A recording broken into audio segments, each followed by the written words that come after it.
Hey, well, what's up, everyone? Welcome back to The Collision. Daniel here to talk about Wicked, one of the most anticipated films of the year. I have seen it, so let's talk about it.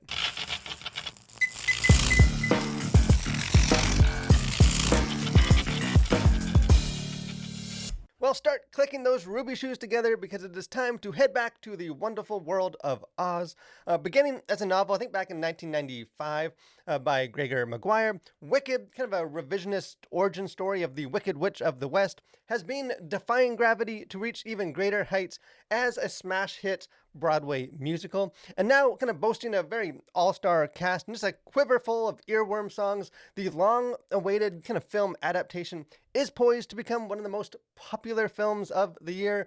And while not without a few worldview implications for Christians to consider, Wicked is a fun, crowd-pleasing spectacle, I think filled with enough infectious music and whimsical visuals and just compelling performances to satisfy audiences. Because this movie really is like a cinematic spectacle from start to finish. The film itself kicks off with a scene of the iconic flying monkeys, soaring over a lush, vibrantly colored landscape, and really just immersing viewers into the fantastical world of Oz in ways that the theatrical play and even the original Wizard of Oz film simply could not. With its glossy visuals and just very elaborately choreographed musical scenes, Wicked is almost relentless in its efforts to wow and dazzle audiences.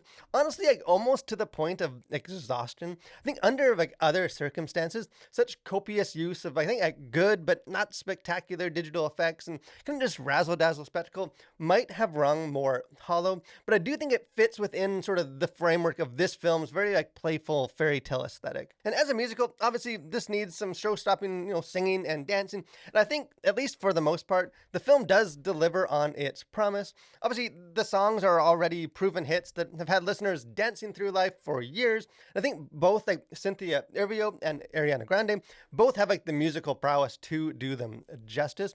Although I will say that the supporting cast and particularly the male representatives are not always up quite to the same high standard. I don't think any of the music is bad, but the quality does take a hit whenever the two leading ladies take a back seat, which thankfully is just not very often. And despite the very steady parade of musical numbers, the film does avoid feeling repetitive due to its very inventive and high spectacle choreography. I think in Wicked, the music is always the main event, and it's just performed with such almost irresistible earnestness that it may even turn an old heartless tin man into a sentimental man. And I'll admit that I'm not necessarily a big musical guy, and I do think as with many other musicals, there are times in this where the plot seems to exist really just to get characters into position for the next elaborate musical sequence. I think despite an overlong, non-Munchkin-sized runtime of 2 hours and 41 minutes, there are lengthy stretches in this where really just no significant story, development seemed to happen. But I think what makes sort of those non-musical portions compelling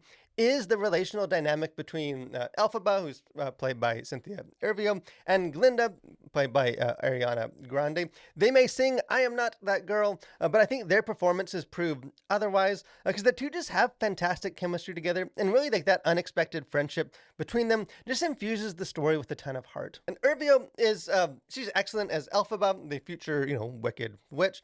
Much of her internal conflict, as you would expect, is communicated through her very sublime voice, but she's also very effective at just emoting through her eyes and just giving audiences glimpses of the hurt and the insecurity that does sort of sit behind the more hardened and tough exterior. And I think Ariana Grande is just a perfect complement to her, adding some much needed levity to the more emotional drama. She's endearing, she's charismatic, despite being a very self-absorbed character that very easily could have come across more irritating and unlikable. I think Ervio may deliver the better performance with more weighty material to work from, but I think Grande is the film's standout role. And as an entertaining spectacle, I think Wicked is very much a success. But as an embodied worldview or a piece of cultural commentary, I think the film does become just a little bit murkier. I think Christian viewers won't need to look too far to find something bad, or at least something that requires some consideration. I think the story is sort of musing on the nature of good and evil, which we'll get into more in just a second. And just the more sexually progressive land of Oz do make Wicked thornier than its PG rating might imply, at least for younger viewers. As far as content to consider, things going on the surface of this, really not a whole lot. Language, I didn't count any profanities. Not sure if I missed any, but nothing jumped out in there. Violence, there's no violence in this movie. The only area where there is some content is with, as I mentioned, the sexuality, and because kind of the sexuality of the Oz inhabitants does seem to run like the full spectrum, even if it's not, for most, as characters are not clearly defined. There is one, quite prominent kind of side character who is clearly a gay man and is shown fawning over another man on several occasions.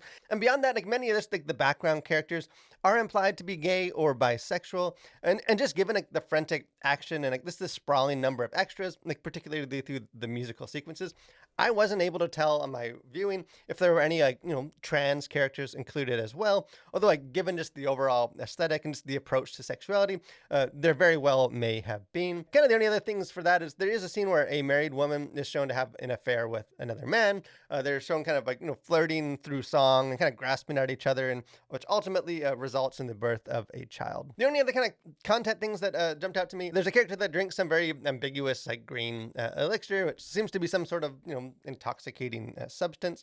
There's also, as you might expect for a movie about a witch, a character that kind of recites incantations from like a magical spell book. And also just like throughout the film, various characters refer to like the Wizard of Oz with almost like near religious reverence.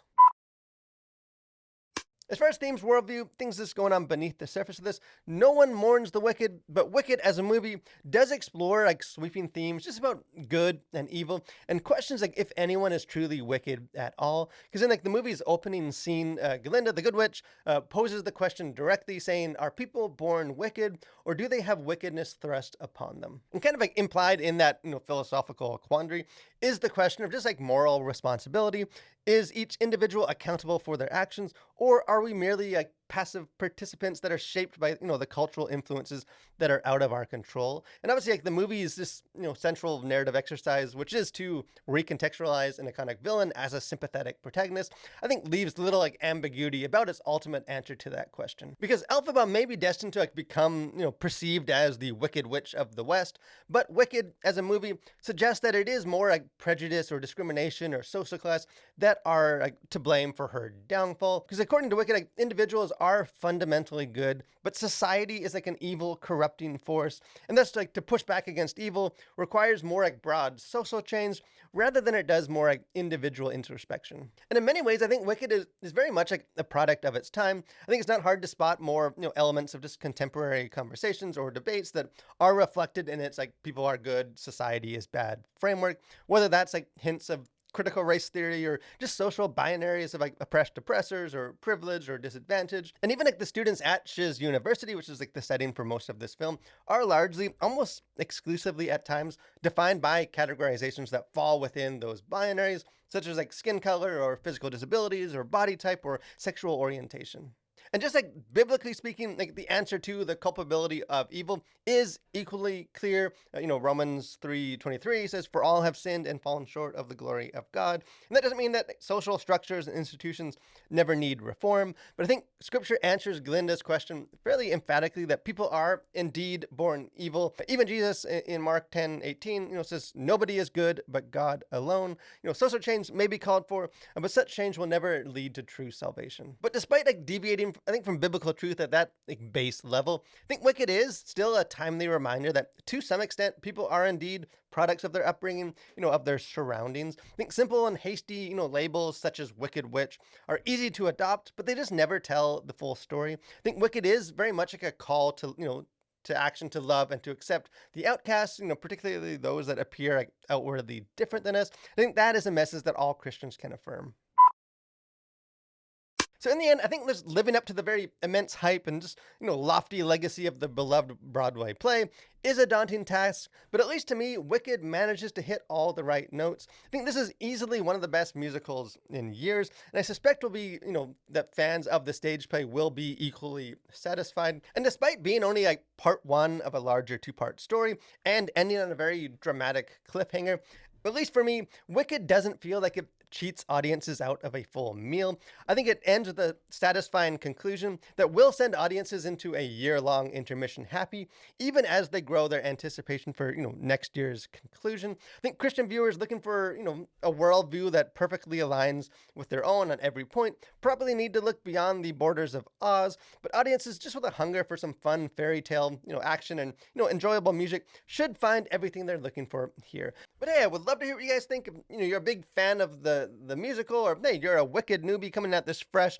Don't be shy. Jump into the comment section. Let's have a conversation about it. Could you guys too? If you haven't done so, subscribe to the channel. Become a Collider. Got lots of other movie reviews. Got our Faith and Pop Culture podcast. Got interviews. Just other fun stuff. Would love to have you be a part of that. But most of all, guys, thank you for watching. Stay safe and continue to collide with your world for Christ.